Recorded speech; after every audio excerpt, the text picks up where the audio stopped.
Hello and welcome. In today's video, we are teaching our dogs 3 positions: sit, down, stand, and they look really, really awesome if you can get them looking like this. Down, sit, down, stand. So the reason that I love teaching these tricks is because they are so functional. What? Tell them about the drying. Joe, I was literally just about to... Oh my, it makes it so much easier. Do you remember before? It was such a nightmare. It was honestly, it was such a battle. Couldn't get him to sit, couldn't get him to down. You know. You remember. It was a nightmare. That's why I'm teaching them, Joe. It's awesome. It's a great idea for a video. Good idea. Thank you, Joe. So the reason that do you want to teach? Joe? Alright.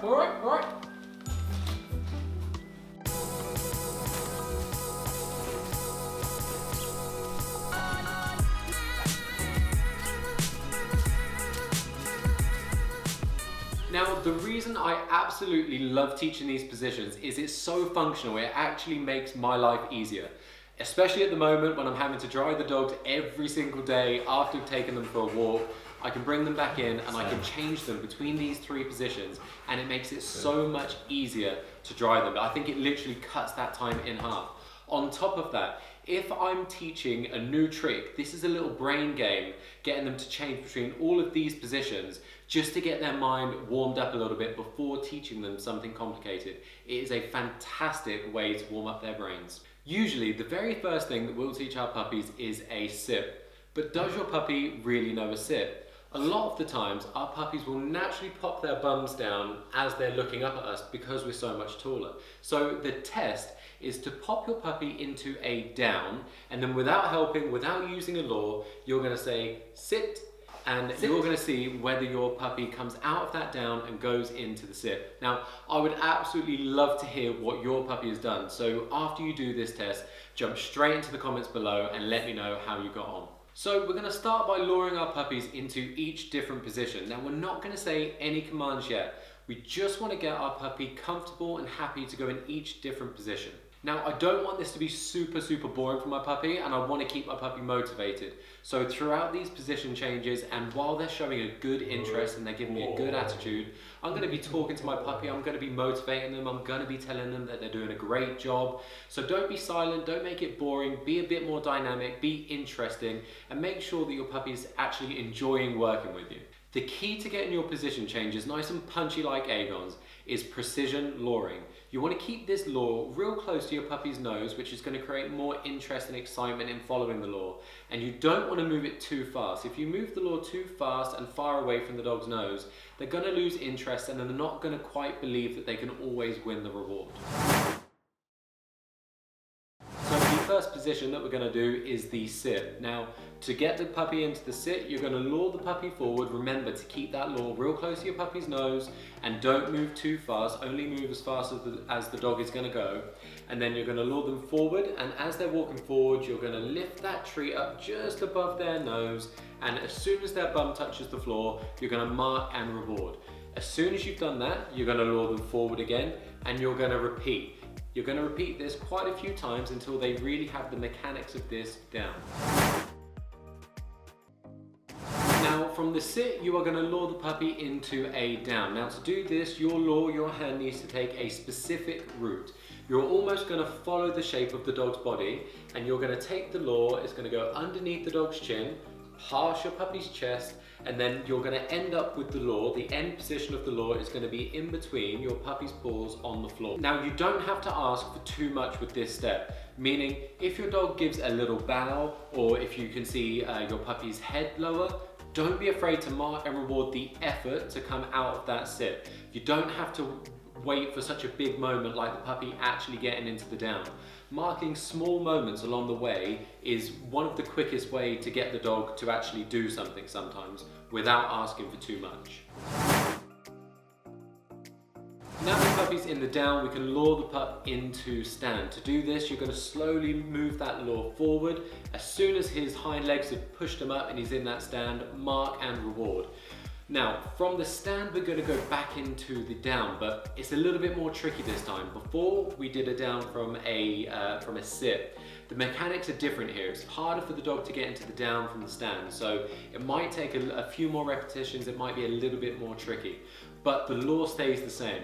You're going to follow the shape of the dog's body, and the end position of this law is going to be pretty much in between the puppy's paws on the floor. Don't move the law too fast, meaning if you've got to the middle of the puppy's chest and they've stopped following it, don't continue to move that law down because you've lost the dog. If that does happen, go back to the dog's nose, get that nose glued onto the treat again, and just start again and reward early at this time, and just slowly increase like the movement of that law until you're getting the puppy onto the floor. Now, from there, I want you to lure the puppy into a sit, but this time from the sit, I want you to get a stand.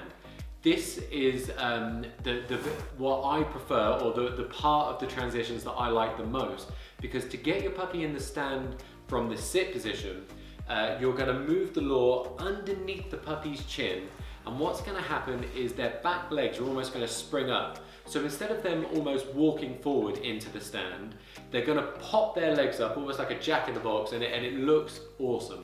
And now you're going to practice these transition changes. So you're going to keep on going from position to position, and you're going to make it random. You don't want the dog to predict too much, and you want to make sure, more importantly, that they're happy and comfortable getting from each position, if that makes sense. Now, the final thing that we need to do is we need to add our commands to each of these positions. That's what makes this trick look so good, when you can just be like sit, down, stand, down, stand. It makes it look so much better when we've got this on the verbal command. The way that we're going to teach this is just before we lure the puppy into the position, we're going to say our command. We're going to give our pup 1 second to process the word that we've said, and then we're going to pair that word with the action of them moving into that position. Now, when we start pairing the commands, I don't like to mix it up too much. I want the puppy to get into almost a bit of a rhythm. So we say sit, and then just like before, you move the law. I want them to go through this process and really start to associate that one word with that one action.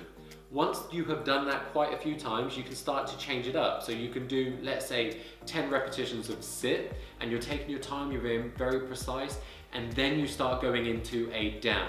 And you're making sure that when you're saying these commands, you're saying them very clearly and slowly, and you're giving your dog time to process what you're saying, and then being able to couple it with the action that follows, that law. So the fastest way to get these position changes onto the verbal command is by starting with the puppy in one of the positions. So let's take a down, for example, and then asking the puppy to wait, putting the law in the end position of a sit, for example. So where would the law be after you finish luring the puppy into the sit, like roughly where the dog's head would be, and then your puppy's in a wait, remember, and then you're going to say sit, and it's going to pop into that position because we've repeated this law so many times.